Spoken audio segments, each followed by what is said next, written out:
Bangladesh x JDC ফোরামের উদ্যোগে ইফতার ও দোয়া মাহফিলের আয়োজন করা হয়েছে। শনিবার রাজধানীর মহাখালীর একটি অভিজাত হোটেলে আয়োজিত ইফতার মাহফিলে সংগঠনটির সদস্যরা অংশগ্রহণ করেন।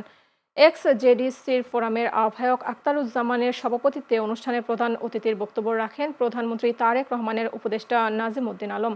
এ সময় তিনি বলেন, শহীদ প্রেসিডেন্ট জিয়াউর রহমান ছিলেন বাংলাদেশের বহুদলীয় গণতন্ত্রের প্রবক্তা। তার এই সুযোগ্য সন্তান তারেক রহমানের দক্ষ নেতৃত্বে আগামীতে সমৃদ্ধ দেশে পরিণত হবে বাংলাদেশ। অনুষ্ঠানে অর্ধশতাধিক এতিম ও শিক্ষার্থীদের মাঝে খাবার বিতরণ করা হয়। পরে দেশ ও জাতির কল্যাণে মোনাজাত করার মধ্য দিয়ে শেষ হয় অনুষ্ঠান। আমরা পূর্ণভাবে আস্থা রাখতে পারি, বিশ্বাস রাখতে পারি শহীদ জিয়ার সন্তান। শহীদ জিয়াউর রহমান দেশের স্বাধীনতার মহান ঘোষক, যার এই দেশের জন্য অনেক অবদান। সুতরাং তার সন্তান আমার নেতা তারেক রহমান।